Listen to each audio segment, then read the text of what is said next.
그녀는 할리우드 최고의 스타 중 한 명이었다. 화려하고 강렬하며 잊을 수 없는 존재였다. 조앤 크로포드는 아름다움과 재능으로 스크린을 지배했다. 하지만 명성 뒤에는 그녀의 삶이 그리 완벽하지 않았습니다. 가족과의 갈등, 친구들과의 불화, 그리고 대중적인 이미지와는 동떨어진 사생활의 어려움들이 있었습니다.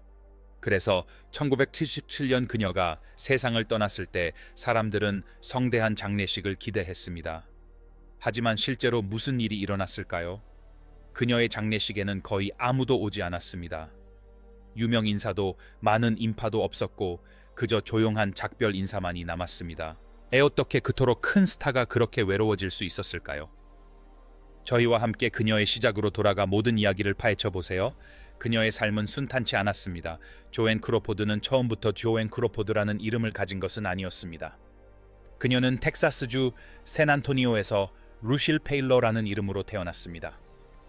그녀의 가족은 프랑스, 영국, 네덜란드, 아일랜드 혈통이 섞여 있었습니다. 하지만 삶은 처음부터 순탄치 않았습니다. 조앤의 아버지 토마스 라수르는 조앤이 갓난아기였던 생후 10개월 만에 가족을 버리고 다른 마을로 건설 현장 일을 하러 갔습니다. 이로 인해 조앤과 어머니 안나 그리고 형제 자매들은 홀로 힘겹게 생계를 유지해야 했습니다. 이후 어머니는 오클라호마에서 램지 오페라 하우스라는 극장을 운영하는 헨리 카센이라는 남자와 재혼했습니다. 빌리라고 불리기를 좋아했던 어린 조앤은 어린 시절 무대 위의 무용수와 가수들을 보며 시간을 보냈습니다. 그녀는 그것을 무척 좋아했습니다. 하지만 오랫동안 그녀는 카센이 자신의 친아버지가 아니라는 사실을 몰랐습니다. 나중에 오빠가 그녀에게 진실을 알려주었습니다. 조앤은 어린 시절부터 무용수가 되는 꿈을 꾸었습니다. 하지만 어느 날 피아노 레슨을 피하려던 그녀는 현관에서 뛰어내리다 깨진 유리 조각에 발을 심하게 베었다. 발을 고치기 위해 3번의 수술을 받아야 했고 오랫동안 학교에도 갈 수 없었고 무용 수업도 받을 수 없었다. 1917년 그녀의 의붓아버지가 돈을 훔쳤다는 혐의로 기소되면서 가족은 또 다른 시련을 겪게 되었다. 비록 무죄의 판결을 받았지만 그는 더 이상 일자리를 구할 수 없었습니다. 그래서 그들은 미주리주 캔자스시티로 이사했습니다. 그곳에서 조앤은 세인트 아그네스 아카데미라는 가톨릭 학교에 다니게 되었습니다. 하지만 어머니와 새아버지가 헤어지면서 그녀는 학비를 벌기 위해 아르바이트를 하며 학교에 남아 있어야 했습니다. 수업 대신 그녀는 학비를 마련하기 위해 하루 대부분을 청소와 요리에 보냈습니다. 그녀는 나중에 로킹엄 아카데미라는 다른 학교로 전학을 갔는데 그곳에서도 학업을 병행하며 일을 했다. 그곳에서 그녀는 트럼펫 연주자인 라이 스털링이라는 첫 번째 진지한 남자친구를 만났다. 그는 그녀가 학업에 대해 집중하도록 격려했다. 1922년 조앤은 미주리주에 있는 스티븐스 대학에 입학하려고 했다. 그녀는 자신의 출생 연도를 1906년이라고 밝혔지만 실제 출생 연도는 그보다 더 이전이었을 가능성이 높다. 그녀는 몇 달 만에 대학을 떠났다. 그녀는 자신이 아직 준비되지 않았다는 것을 깨달았습니다. 가정 문제와 잦은 이사로 인해 학업을 제대로 이어가지 못했습니다. 하지만 공연에 대한 열정은 결코 식지 않았습니다. 온갖 어려움 속에서도 조앤 크로포드는 앞으로 나아가기 위해 끊임없이 노력했습니다. 그리고 그 후 일어난 일들은 그녀를 할리우드에 한 걸음 더 가까이 다가가게 했습니다. 코레오스 걸에서 영화 배우로 조앤의 명성으로 가는 여정은 본명인 루실 라수르라는 이름으로 춤을 추고 순회 공연을 다니면서 시작되었습니다. 디트로이트에서 공연하던 중 제이콥 제이 슈버트라는 프로듀서가 그녀의 재능을 알아보고 1924년 브로드웨이 쇼 이노센트 아이즈이 출연할 기회를 주었습니다. 그곳에서 그녀는 색소폰 연주자 제임스 웰튼을 만났습니다. 일부 기록에 따르면 두 사람은 같은 해에 결혼했다고 하지만 조앤은 이후 생에서 이에 대해 언급하지 않았습니다. 하지만 브로드웨이에서 춤을 추는 것만으로는 조앤에게 충분하지 않았습니다. 그녀는 더 큰 것을 원했습니다. 그녀는 더 많은 일을 찾다가 로스 극장의 홍보 담당자인 닐 그랜랜드에게 연락했습니다. 그랜랜드는 그녀가 해리 리치먼드라는 가수와 함께 작은 일을 할 수 있도록 도와주었고 또한 스크린 테스트 기회를 마련해 주었습니다. 그 테스트 영상은 할리우드 프로듀서인 해리 래프의 손에 들어가게 되었습니다. 1924년 크리스마스 이브의 래프는 그녀에게 MGM 메트로 골드윈 메이어과의 계약을 제안했는데 주급은 $75였다. 조에는 돈을 빌려 할리우드로 갔고 그곳에서 그녀의 영화 경력이 시작되었다. 처음에는 맡은 역할이 매우 작았다. 1925년에 개봉한 그녀의 첫 영화 밤의 여인에서는 유명 여배우 노마 시어로의 대역으로 출연했기 때문에 얼굴조차 나오지 않았다. 그녀는 같은 해에 개봉한 무성 영화 더 서클, 프리티 레이디스 등에서도 작은 역할을 맡았습니다. 하지만 문제가 하나 있었습니다. MGM의 홍보 책임자였던 피트 스미스는 그녀의 이름 루실 라스루가 하스구라는 단어와 너무 비슷하게 들린다고 생각했습니다. 그래서 그는 영화 잡지에서 대중에게 더 나은 이름을 지어주는 공모전을 열었습니다. 최종 선정된 이름은 조앤 크로포드였다. 그녀는 그 성이 마음에 들지 않았고 가제 크로피쉬와 비슷하게 들린다고 생각했지만 할리우드에서 새로운 정체성과 안정감을 얻을 수 있다는 생각에 받아들였다. 하지만 조아에는 영원히 무명으로 남고 싶지 않았다. 그녀는 가능한 모든 방법을 동원해 자신을 홍보하기 시작했다. 할리우드 곳곳의 댄스 파티에 참석했고 특히 캐스팅 담당자들이 자신을 알아볼 만한 곳이라면 어디든 찾아갔다. 그녀는 댄스 경연 대회에 참가하여 찰스턴과 블랙 바텀 댄스로 관중을 사로잡았습니다. 그녀의 계획은 성공적이었습니다. 1925년 그녀는 셀리 아이린 메리라는 영화에서 처음으로 주목받는 역할을 맡았습니다. 이것은 시작에 불과했지만 조앤의 성공은 경쟁 없이 이루어진 것은 아니었습니다. 당시 MGM의 최고 여배우는 노마 시어러였는데 그녀는 공교롭게도 스튜디오 제작 책임자인 어빙 탈버그와 결혼한 사이였습니다. 이로 인하여 시어레어는 막강한 권력을 갖게 되었습니다. 크로포드는 내가 어떻게 노마와 경쟁할 수 있겠어? 그녀는 사장과 잠자리를 같이 하는데 라는 유명한 말을 남겼습니다. 그럼에도 불구하고 조아에는 꾸준히 노력했습니다. 1926년 그녀는 장래가 촉망되는 젊은 여배우들을 모아놓은 완퍼스 베이비스타 명단에 이름을 올렸습니다. 같은 해에 그녀는 영화 파리에 출연했고 곧 할리우드에서 가장 인기 있는 남자 배우들과 로맨틱한 상대역을 맡으며 스타덤에 올랐습니다. 하지만 그녀에게는 더 큰 영광이 기다리고 있었습니다. 바로 플래퍼 아이콘의 탄생이었습니다. 조앤 크로포드의 인생 역전은 1928년 영화 우리 춤추는 딸들에서 활기 넘치고 현대적인 젊은 여성 다이애나 매드퍼드 역을 맡으면서 이루어졌습니다. 이 역할로 그녀는 1920년대 플래퍼의 대표적인 얼굴이 되었습니다. 대담하고 매혹적이며 독립적이었던 조앤 로저스는 클라랍과 같은 다른 스타들도 플래퍼 스타일을 연기했지만 그녀에게는 그 이상의 깊이가 있었습니다. 그녀는 즐거움과 자유로움뿐 아니라 슬픔과 강인함까지 보여주었습니다. 유명 작가 F. 스콧 피츠제럴드조차 그녀를 현대 여성의 완벽한 본보기로 칭송하며 나이트클럽에서 웃고 있지만 눈에는 슬픔이 서린 사람이라고 묘사했습니다. 조아앤이 직접 말했듯이 옆집 소녀를 보고 싶다면 옆집으로 가세요. 그녀는 안전한 길을 택하려 하지 않았습니다. 오히려 돋보이고 싶어 했습니다. 이 획기적인 작품 이전에 조아앤은 자신의 능력을 증명하기 위해 부단히 노력해왔습니다. 1927년 영화에서 그녀는 할리우드의 거장 배우 중 한 명인 론 체니 시니어와 함께 출연하며 연기를 배웠습니다. 또한 친구인 윌리엄 헤인즈와 함께 스프링 피버에도 출연했습니다. 이러한 초기 역할들은 그녀에게 귀중한 경험을 안겨주었고 1928년에는 라몬 노바로, 존 길버트 같은 유명 배우들과 함께 싱가포르로 건너가다 같은 영화에 출연하게 되었습니다. 광은 그녀의 플래퍼 캐릭터에 열광했는데 이는 삶에서 더 많은 재미와 자유를 갈망하는 젊은 여성들의 공감을 불러일으켰습니다. 하지만 조앤의 성공은 쉽게 얻어진 것이 아니었습니다. 그녀는 끊임없이 자신을 홍보하며 댄스 경연 대회에 참가하고 누구보다 열심히 노력해 경력을 쌓았습니다. 시간이 흐르면서 작은 배역에서 시작해 MGM의 가장 빛나는 스타 중 한 명으로 발돋움했습니다. 하지만 무대 뒤에서는 그녀의 사생활이 이미 복잡해지고 있었고 영화 산업 자체도 큰 변화를 앞두고 있었습니다. 정상에 올랐다가 순식간에 추락한 이야기입니다. 1920년대 후반은 무선 경화 시대가 저물고 유성 영화 시대가 도래한 시기였습니다. 많은 무성경화 스타들이 새로운 환경에 적응하는 데 어려움을 겪었지만 조앤 로스는 예외였습니다. 성공하겠다는 확고한 의지를 가진 그녀는 신문과 책을 이용해 매일 발성 연습에 매진했습니다. 그리고 1929년 그녀는 할리우드 리뷰에 출연하여 뛰어난 노래 실력을 선보였습니다. 얼마 후 그녀는 첫 주요 유성 영화인 이 출연했는데 평론가들은 그녀의 목소리가 불안해 보인다고 혹평했지만 팬들은 여전히 그녀를 좋아했다. 1930년대 초 조앤의 경력은 계속해서 승승장구했다. 그녀는 몬테나 문과 우리의 수줍은 신부들과 같은 인기 영화에 출연하며 플래퍼 역할에서 점차 진지한 캐릭터로 영역을 넓혀갔다. 1932년 그녀는 클라크 게이블과 함께 댄스 풀스 댄스, 래핑 시너스, 포제스드 등 3편의 히트작을 만들었다.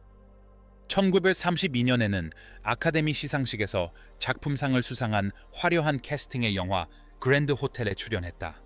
같은 해 그녀는 패션으로 유명했지만 법적 문제로 극장에서 상영이 중단된 영화 레티 린튼에도 출연했다. 영화 레인처럼 몇몇 실패작에도 불구하고 조앤 로저스는 할리우드 박스오피스 순위에서 꾸준히 상위권을 유지했다. 하지만 변화는 불가피했다. 수년간의 성공 끝에 1937년 그녀의 인기는 갑자기 하락했다. 라이프지는 그녀를 영화계의 여왕이라 칭했지만 박스오피스 순위는 7위에서 16위로 떨어졌다. 심지어 1938년에는 극장주들이 그녀의 영화가 출연료에 비해 수익을 제대로 내지 못한다며 그녀를 흥행독이라고 부르기까지 했다. 이러한 상황에 처한 배우는 그녀뿐만이 아니었다. 그레타 가르보와 카에서린 히번 같은 유명 배우들도 명단에 있었지만 조앤 로저스는 포기하지 않았습니다. 1939년 그녀는 영화 여인들로 화려하게 복귀하여 오랜 라이벌인 노마 시어러와 대립하는 악역을 과감하게 연기했습니다. 이후 낯선 화물과 여인의 얼굴과 같은 더욱 강렬한 역할을 맡으며 평론가들의 찬사를 받는 새로운 면모를 보여주었습니다. 하지만 이러한 노력에도 불구하고 조앤은 MGM에서의 시간이 끝나가고 있음을 직감했습니다. 자신을 스타로 만들어준 스튜디오에서 18년을 보낸 후 그녀는 계약 해지를 요청했습니다. 1943년 6월 29일 조앤 크로퍼드는 MGM을 떠나 한 시대를 마감했지만 아카데미상을 수상하고 대중의 시선에서 서서히 사라져가면서 새로운 장을 시작할 준비를 마쳤습니다. 조앤 크로포드는 오랫동안 소속 스튜디오 없이 지내지 않았습니다. 1954년 7월 그녀는 워너 브라더스와 3편의 영화 출연 계약으로 $50만 받았습니다. 그녀의 첫 영화는 제2차 세계대전 참전 군인들의 사기를 북돋기 위해 유명 인사들이 카메오로 출연한 영화 할리우드 캔틴 1944였습니다. 하지만 그녀의 가장 큰 성공은 1945년 밀드레드 피어스에서 주연을 맡기 위해 치열한 경쟁을 벌인 끝에 얻어낸 것이었습니다. 영화 감독 마이클 커티스는 원래 바바라 스탠윅을 캐스팅하려 했지만 조앤 로슨에게 오디션을 제안했습니다. 조앤은 오디션에 응했고 뛰어난 연기력을 보여주었습니다. 영화는 큰 성공을 거두었고 조앤은 아카데미 여우주연상을 수상하며 다시금 전성기를 맞았습니다.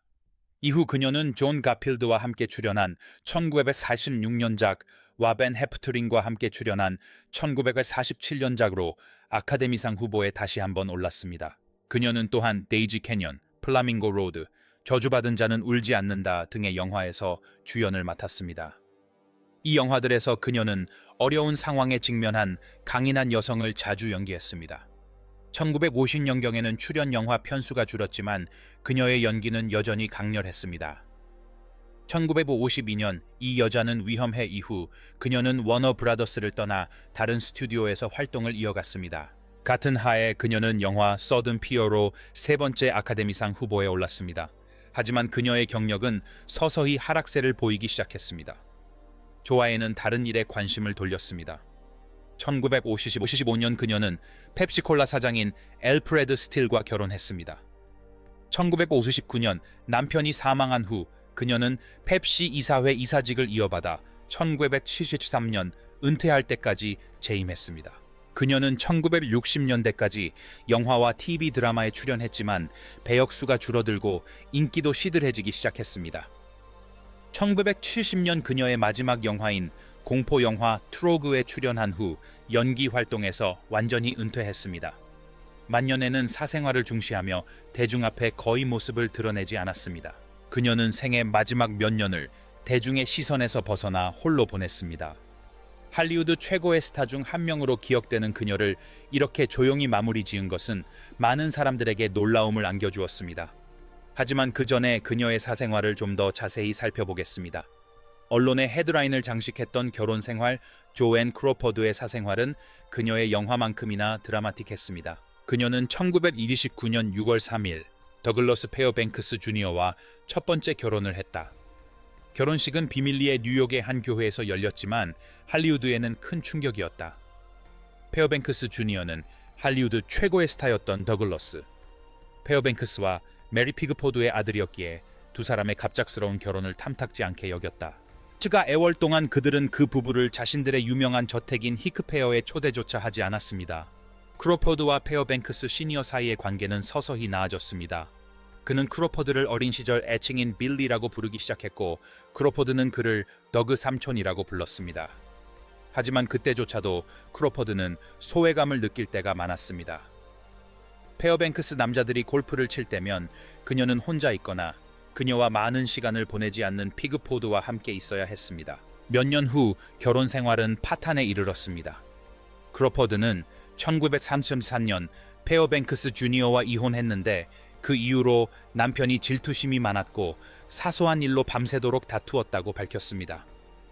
2년 후 35년 크로포드는 배우 프란초 통과 재혼했습니다. 그는 영화보다는 연극에 더 관심이 많았습니다. 두 사람은 집에 작은 극장을 짓고 클라크 게이블 같은 친구들을 초대해 연극을 관람하기도 했습니다. CEO음의 크로포드는 톤의 연기 경력을 도왔지만 톤은 유명 영화 배우가 되고 싶어 하지 않았습니다. 그는 그저 연기만 하고 싶어 했습니다. 두 사람은 아이를 갖지 못해 결혼 생활에도 어려움을 겪었습니다. 크로포드는 2번의 유산을 겪었고 톤은 술에 의존하게 되었습니다. 결국 톤은 폭력적인 성향을 보이게 되었고 두 사람은 1939년에 이혼했습니다.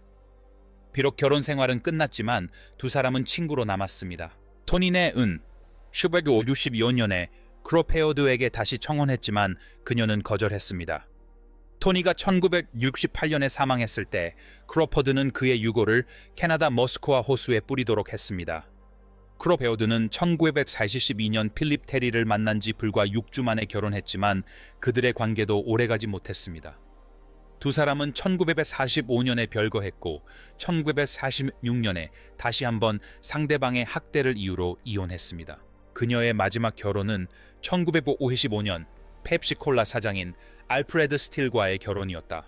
두 사람은 라스베이거스에서 결혼식을 올렸다. 다른 결혼 생활과는 달리 이 결혼은 스틸이 1959년에 사망할 때까지 지속되었다.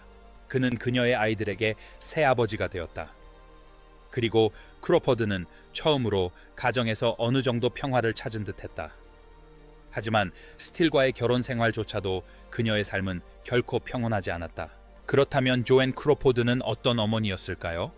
그녀의 자녀들은 각기 다른 이야기를 들려주었습니다. 자녀들의 고통스러운 기억들이죠.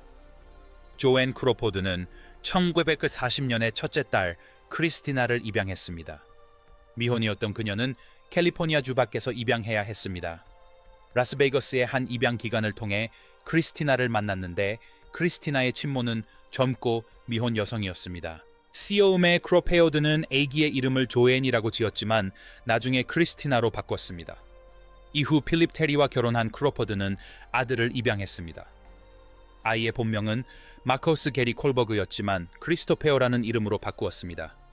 하지만 안타깝게도 입양 과정은 순탄치 않았습니다. 친모인 레베카는 아들이 유명인에게 입양되었다는 사실을 알고 크로포드를 협박하려 했습니다. 크로포드는 아이를 돌려보냈지만 아이가 친부모에게 끔찍한 학대를 당하자 레베카는 아이를 다시 입양 보냈습니다. 크로포드는 아이를 잃은 슬픔을 결코 잊지 못했고 그것은 평생 그녀에게 고통스러운 기억으로 남았습니다. 그 가슴 아픈 일을 겪은 후 크로포드와 테리는 또 다른 남자아이를 입양하여 필립 테리 주니어라고 이름 지었습니다. 테리와 이혼한 후 그녀는 아들의 이름을 크리스토페어 크로포드로 바꾸었다. 이 크리스토페어 역시 말썽꾸러기였다. 그는 여러 번 가출했고 학교에서 퇴학당했다. 나중에 그는 사관학교에 입학했다. 불과 18세에 결혼하여 곧 딸을 얻었다. 그는 갓 태어난 딸을 데리고 크로포드를 만나러 갔다. 그녀는 아기를 잠시 안아보고는 나는 누구의 할머니도 아니야 라고 말했다. 저는 조앤 카소 이모예요. 그녀는 아기를 다시 건네주었다. 또 다른 가슴 아픈 순간은 크리스토페어의 둘째 딸이 심각한 건강 문제를 안고 태어났을 때였다. 그는 크로포드에게 도움을 요청했다. 그녀는 차갑게 대답했다. 그 아이는 내 손녀가 아니야. 너는 입양됐잖아. 그것이 그가 그녀와 마지막으로 대화를 나눈 순간이었다.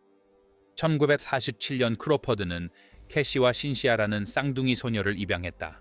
그들의 어머니는 그들이 태어난 직후에 세상을 떠났고 크로포드는 홀로 그들을 키웠다. 캐시는 어머니를 따뜻하고 현명한 분으로 기억했다.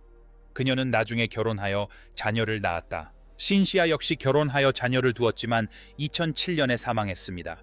캐시는 2020년까지 살았지만 모든 자녀가 크로포드를 좋게 기억하는 것은 아니었습니다.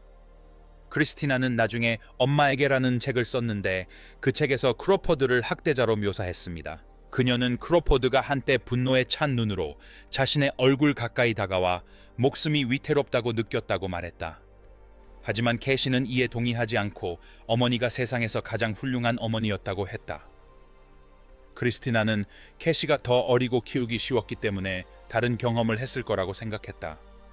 크리스티나는 우리 엄마가 원했던 건 펜과 강아지였지 인간이 아니었어 라고 말했다. 크리스토페어는 크로포드가 자신을 전혀 좋아하지 않았다고도 말했다. 분명히 레드카펫에서 보이는 것과는 달리 그녀의 사생활은 훨씬 더 어두웠다. 하지만 조앤 크로포드의 고난은 집에서만 그치지 않았다. 그녀는 할리우드 자체에도 강력한 적이 있었고 할리우드를 뒤흔든 불화가 있었다. 조앤 크로포드와 배우 베티 데이비스의 라이벌 관계는 할리우드 역사상 가장 유명한 라이벌 관계 중 하나였다. 두 사람의 경쟁은 1930년대 데이비스의 경력이 상승세를 타던 시기에 크로포드의 이혼 소식이 헤드라인을 장식하면서 시작되었습니다. 이로 인해 데이비스의 영화 엑스레이디는 흥행에 실패하며 악영향을 받았습니다. 이후 두 여배우는 배역상 명성 등 모든 것을 놓고 치열한 경쟁을 벌였습니다. 크로포드는 나중에 데이비스와 함께 영화에 출연했던 남성과 결혼하면서 두 사람의 갈등은 더욱 심화되었습니다. 두 여배우의 경쟁은 1962년에 절정에 달했습니다. 두 사람은 공포영화 베이비 제인에게 무슨 일이 일어났는가에 함께 출연했는데 데이비스는 오스카상 후보에 올랐지만 크로포드는 그렇지 못했습니다. 크로포드는 공개적으로 데이비스를 지지하는 듯한 모습을 보이며 저는 항상 베트가 수상할 거라고 믿었고 그녀가 꼭 수상하길 바랍니다 라고 말했습니다. 하지만 데이비스는 크로포드의 말을 전혀 믿지 않았습니다. 그녀는 나중에 크로포드가 자신의 수상 가능성을 낮추기 위해 배후에서 비밀리에 공작을 벌였다고 밝혔습니다. 데이비스에 따르면 크로포드는 다른 후보들에게 전화를 걸어 시상식에 참석할 수 없는 경우 대신 상을 받아주겠다고 제안하기까지 했습니다. 오스카 시상식 당일 앤 뱅크라프토프트가 수상했지만 참석할 수 없자 크로포드는 무대에 올라 그녀를 대신해 상을 받았습니다. 데이비스는 나중에 크로포드가 의기양양한 표정으로 자신 옆을 지나갔던 일을 회상했다.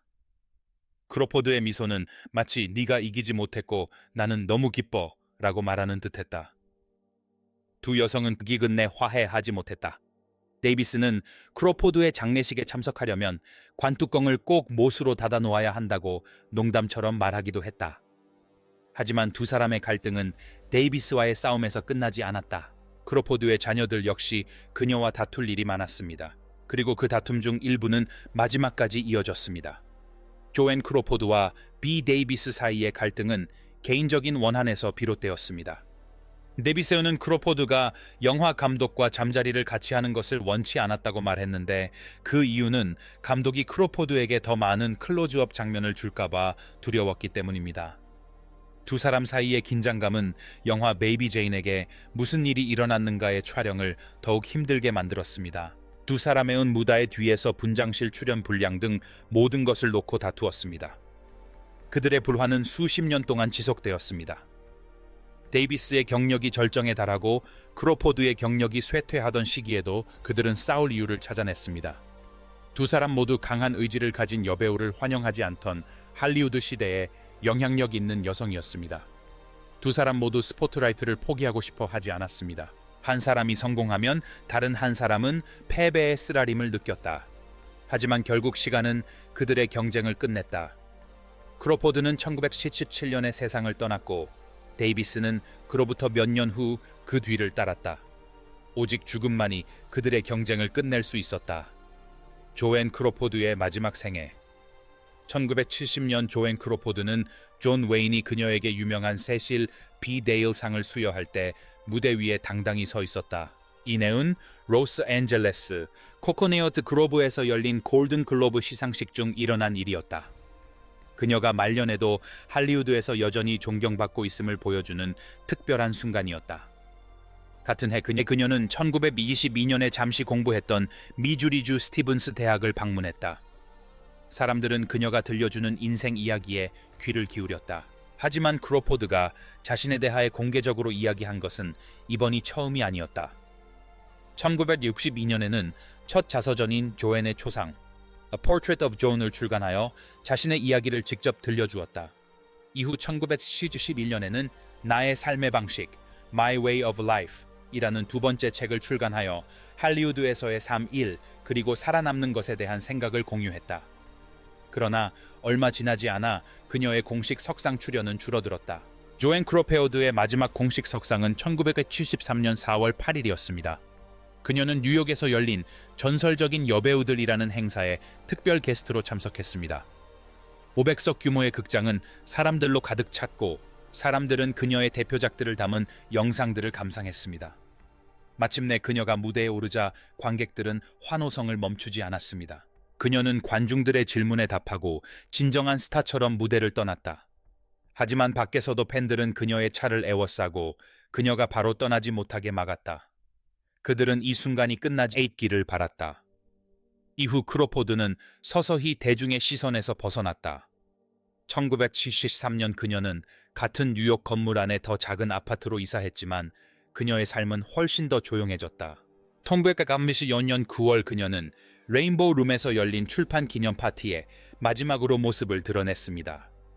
하지만 안타깝게도 그날 밤 찍힌 그녀의 사진들이 신문에 실리면서 그녀의 이미지는 좋지 않게 흘러갔습니다. 그것이 대중이 조앤 크로포드를 마지막으로 본 순간이었습니다. 조앤 크로포드의 슬픈 이별이었습니다. 그녀의 이야기는 1977년 5월 10일 뉴욕 아파트에서 심장마비로 생을 마감하면서 막을 내렸습니다. 그녀는 69세였고 5월 6일 세상을 떠나기 불과 며칠 전이었다. 그녀는 더 이상 반려견을 돌볼 수 없을 정도로 몸이 약해져서 사랑하는 반려견 프린세스 로터스 블로썸을 다른 사람에게 주었다. 그 조용하고 쓸쓸한 순간은 그녀가 얼마나 허약해졌는지를 보여주었다. 그녀의 장례식은 5월 13일 맨해튼의 캠벨 장례식장에서 거행되었다. 크로포드는 200만 달러에 달하는 자신의 재산 대부분을 자선단체와 가까운 친구들에게 남겼습니다. 그녀는 미국 암협회, 근육위축증 협회, 영화 및 텔레비전 컨트리 하우스와 같은 단체에 기부금을 냈습니다. 또한 막내딸인 신디와 캐시에게 각각 77,500달러씩 그리고 비서였던 베티 바케어와 몇몇 다른 사람들에게도 소화액을 남겼습니다. 하지만 가장 놀라운 사실은 그녀가 크리스티나와 크리스토페어에게 아무것도 남기지 않았다는 것이었습니다. 유언장에 그녀는 내 아들 크리스토퍼와 딸 크리스티나에게는 그들이 잘 알고 있는 이유로 어떠한 재산도 남기지 않겠다고 명확히 명시했습니다. 크리스티나와 크리스토페어는 이후 유언장의 효력을 다투었고 결국 각각 5만 5천 달러의 합의금을 받았습니다. 5월 19일 헤드라인은 충격적인 소식을 전했습니다. 크리스티나와 크리스토페어가 어머니의 유언장에서 제외된 것입니다. 전 세계는 할리우드에 그토록 많은 것을 바친 여인이 어떻게 가족을 이런 혼란에 빠뜨릴 수 있는지 의아해하며 지켜봤습니다. 하지만 그녀를 가장 잘 아는 사람들에게 조앤 크로포드는 스크린에서든 삶에서든 언제나 강한 의지를 가진 여성이었습니다. 결국 그녀의 작별 인사조차 그녀만의 방식으로 조용하고 사적으로 슬픔과 신비로 가득 차 있었다.